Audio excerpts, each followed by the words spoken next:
Well, yeah, I chose that image because I was in Uruguay in November, and it was we were staying in this kind of strange atmosphere-wise hotel in the middle of Montevideo, and it was the building directly outside my room, and it's just a very beautiful. I think it's the 1930s building, and it's sort of behind it was the River Plate, so it had that juxtaposition. It had a magical quality about it, and I just wanted to see it again, so I used it for as a piece of cover work.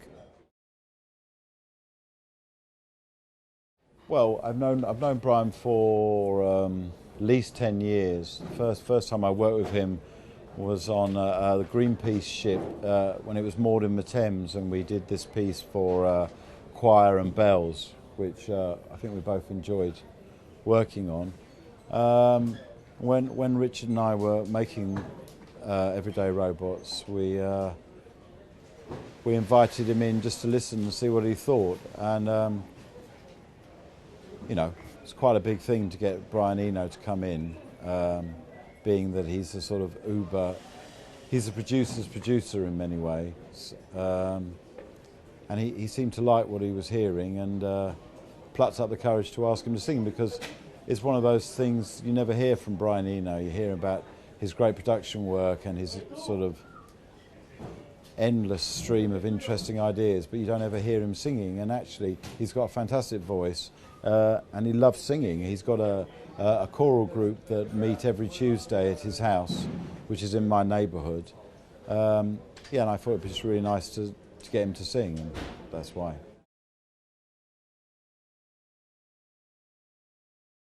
The 7-point star. Well, firstly, it's a very beautiful geometric resting image, but I kind of got into it partly because the number 7's an extremely powerful magical number in mathematics, and also it was used by John Dee in his preparation when he was developing Enochian magic. But you'll find the number 7 everywhere in all religions. It's a really powerful number.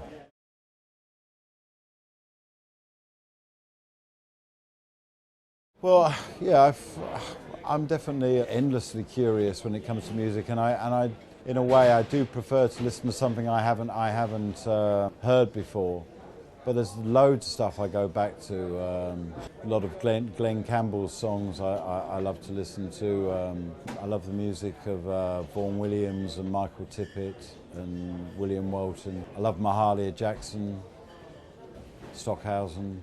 I find that really always surprises me when I listen to it again. Just because I listen to new music doesn't mean I don't listen to stuff that I'm very familiar with, because some stuff is so sort of it takes many listens to actually understand what's going on. So I don't think I necessarily am either way, but I'm always looking for new stuff. That's true.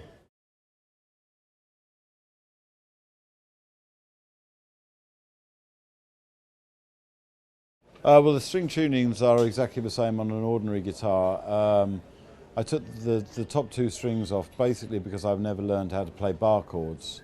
When I first started playing the guitar, I needed to learn it really quickly. It was when we first formed Blur, and I worked out that if you played first position E, and then you put your thumb on each fret going up, you could play the major and minor of every chord. So it was a way of cheating, really, and I didn't need the top 2 strings. That's why I got rid of them, and I've never learned how to do bar chords. So I do sometimes play on a 6-string guitar, but for writing I always use a 4-string guitar.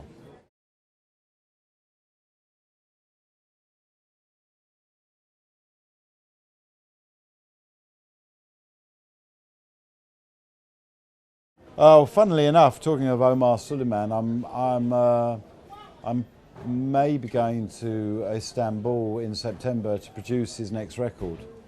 So, yeah, I'm looking forward to that enormously. Yeah, I'd love to do something with all that music I recorded in Syria. I mean, it'd be wonderful to put a record out which somehow helped those musicians, because their life today is a pretty wretched one, and it's very, very sad what's happened in Syria.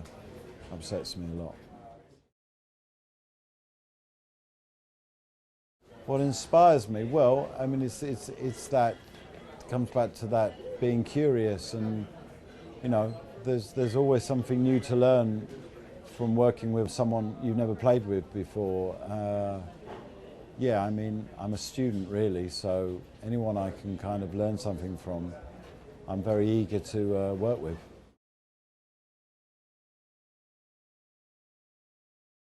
I've been into music from Mali for several years before I was asked by Oxfam, well, it must have been in like 1999, I was asked to go there and kind of, I don't know really what they wanted me to do there, but I was very certain I didn't want to go there and just sort of walk around. And I said, well, I'll only go if I go there as a musician, because that's what I do, that's what I know about.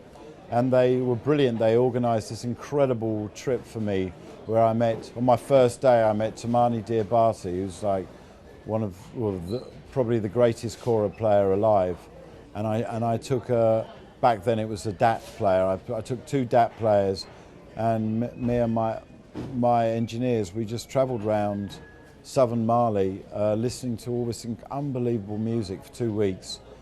Had the time of my life really, and the way it changed my life. And then I came back to London and I listened to all the stuff, and then I sort of made this collage of all the sounds that I'd heard and tried to make them into coherent tunes, and that's how Mali music came about.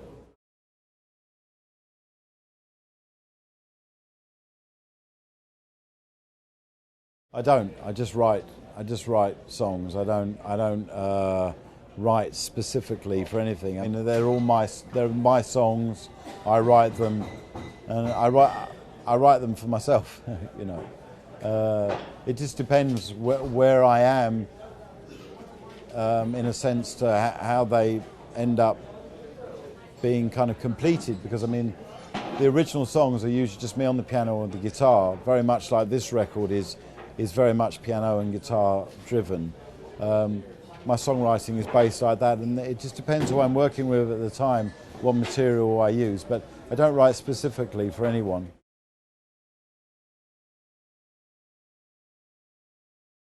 Yeah, it's just one of those numbers that sort of, my first studio was in Unit 13, and then we made the record 13 in Unit 13, so that's why it was called 13. And then when I moved my studio to a much bigger building, about 8 years later, it turned out that the number on the street was 337, which adds up to 13, which was a weird coincidence. It's just one of those numbers that you know, I find myself sort of living with it a lot. I can't really explain why. I like it. It's like 7. I like 7 as well. It's an emotional thing. It's not rational. I'm pretty pleased with, you know, there's always a couple of songs that I feel I could have done better, or where it shouldn't have been put on the records. The record I'm least proud of is the first ever Blur record, but I don't really consider that as that we were a truly sort of coherent songwriting band at that time. I think after Modern Life is Rubbish, every record had its merits, but to be honest with you, I always feel I can do a lot better. I never feel like I've done anything anywhere near as perfectly as I would like to. So, in that sense, I always feel there's room for improvement. I'd like to go back to the kind of where my family came from, because I'm not quite sure on my dad's side exactly where that is. So I think it's kind of sort of France originally, So maybe 17th century France. I don't know.